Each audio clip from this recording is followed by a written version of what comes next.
Hey folks, it's Uncle Jay, and I'm sitting here with Megan Ortagus of Freedom's Watch, and she just rolled in with dust on her shoes, back from a trip to Iraq.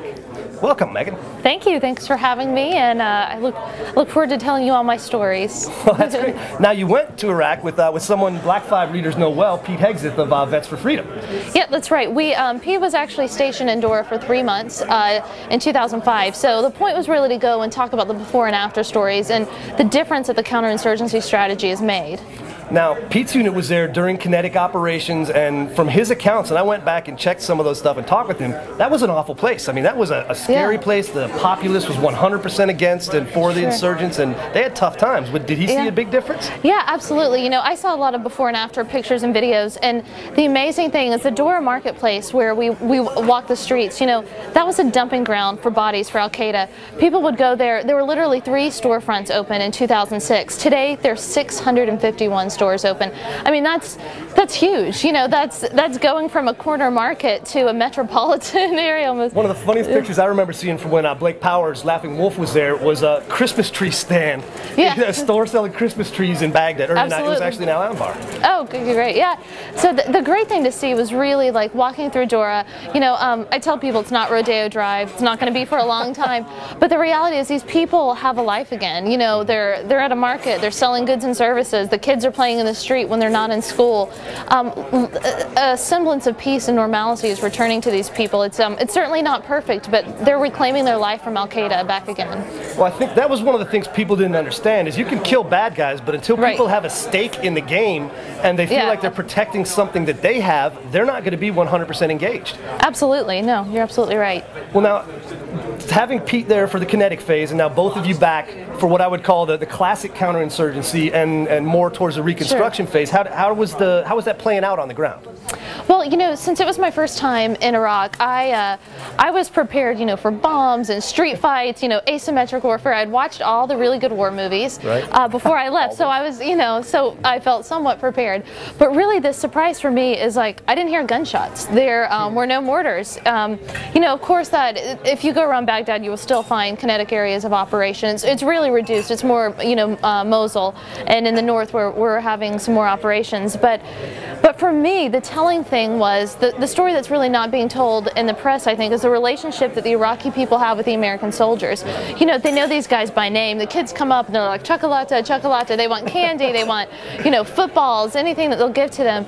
And it really goes beyond that. These people have developed a relationship with Americans. And if you were to read, you know, mainstream media, it would tell you that all Arabs and all Iraqis hate Americans and they want us out. And that's just not true. That's just not the facts. Well, and you watch the media, all you're going to see is Marines throwing puppies off cliffs, sad things like that, and focus on that as opposed to the fact that now I'm heartened. My background special forces, so counterinsurgency is my bread and butter. You know, I've been in a couple other Muslim countries where there were active insurgencies, and the only way you gain any traction is by breaking bread, drinking chai, and sitting with the folks.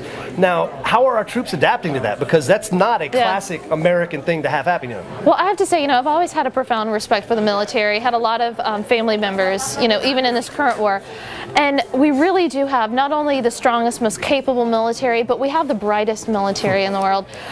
These guys, you know, they were out on the street, they were dealing with people's needs. They had interpreters, but, you know, they were learning Arabic, you know, and that was really encouraging to see.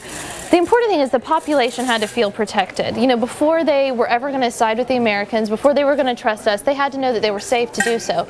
So really, that was the key for counterinsurgency: protect the population, and while you're doing that, build trust with the locals. You know, they, for instance, they didn't have electricity, you know, in the Dora area, and there are families that couldn't keep the insulin cold because they didn't have electricity, they didn't have a generator.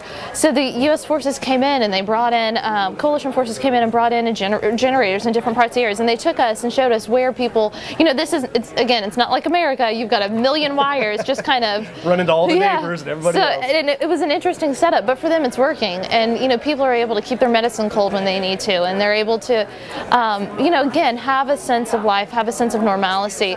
And you know, I think, again, I would like to emphasize that I think our U.S. soldiers are really the best and the brightest, the most capable people that we have out there, and it was great to witness them in action.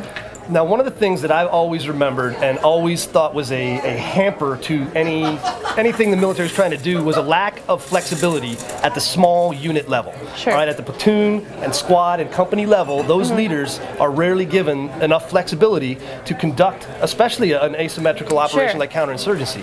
How much freedom of maneuver do you feel that those folks had? You know, it was interesting. I think General Petraeus really gets it. I think his counterinsurgency, yeah, obviously, but I think his counterinsurgency plan really is allowing them to have much more flexibility than they've had before. I'm not a military expert by any means, but what I saw were guys going around. They were going house to house, and the important thing is, before it was we're going to go out, we're going to go around Dora, we're going to go patrol, and then we're going to go back to the fob, and that just doesn't work. You know, you have to be in these mullahs, you have to be in these neighborhoods, you have to be there on a daily basis, and so. From everything that I saw, they had a lot of flexibility, and they took ownership of these neighborhoods, and that's the important thing. Their AO was no longer just an area that they patrolled. Their AO was their mullah. And they're friends. Yeah. I mean, it's not, when you see the Iraqi people one-on-one, or any place I've been where you interacted with the indigenous population, if you take the time to learn a couple of words, hello, goodbye, excuse me, Salam thanks, alaikum, you know, that goes a long way towards building the trust. And then when they stay in the area, and then the people feel that not only they now have a stake in the game because they're safe, but the U.S. troops have a stake in them. You know, that I think is what led to the outpouring of Iraqi support for the counterinsurgency. I read today that someone was comparing General Petraeus and Odierno to Patton and Bradley from the Second World War, based on their operational relationship and based on the successes they had. Is that something that is felt among the troops? Do they feel that kind of pride that people had of being a member of Patton's unit? Yeah, you know, I think so. Oddly enough, I heard Odierno speak today at Heritage, and from what I gathered, you know, the guys that you talked to before, who went in before counterinsurgency was implemented, before the coin strategy was implemented, they're proud of the work they did, but the guys there now are really like, you know, we can see a tangible difference, and I think that's what's really selling them, because if you one of the Airplane Road, one of the streets that we walked on, the guy said, you know, Megan, before this time last year, you'd be running T-wall to T-wall, hoping to God you didn't get shot by a sniper, and now I'm standing on the street corner, you know, handing out candy to kids.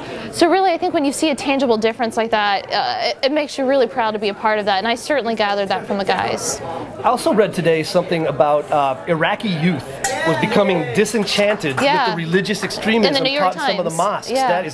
Is any of that filtered down to the point where it's helping our troops? You know, maybe the next generation is going to be a pro-American or pro-democracy generation as opposed to a pro-jihad or extremist? Again, I think this goes back to coin, is that why did the people turn to Al-Qaeda in the first place? It's because they wanted protection. They wanted protection. Strong horse. Yeah, you know, who was going to protect us? And when they saw the violence, when they saw the destruction, when they realized Al-Qaeda was not just a militia that was going to protect them, they were a gang of criminal thug terrorists who were going to destroy their life and their families, they turned away from that. I know there are a lot of moderate imams and moderate Muslims who are frankly really disenfranchised by Al-Qaeda because they've destroyed the Muslim faith for those young people, because the young people, instead of viewing Islam as, you know, a holy and peaceful religion, it's now associated with beheadings, you know, with some really cruel, violent things. So I think that's something the Muslim faith will have to work out. But what is important is that young Iraqis are seeing that the myths that Al-Qaeda was trying to propagate, that, you know, America's this great evil empire, it's just not true. You know, it's hard to argue with someone who's bringing your kids medicine. Absolutely. You know, it's hard to demonize someone who brings your kids medicine. Right. Absolutely. Well, hey, Megan, I really appreciate you sitting down with us, because I think it's very important that the fact that the surge happened doesn't get overlooked and lost now that the fruits of that are coming to fruition. Absolutely. So I really appreciate you telling some of those stories. Uncle Jimbo from Black 5 talking with Megan Ortagus from Freedom's Watch, and thanks a lot. Thank you, sir. How was that? That was pretty good. That was okay?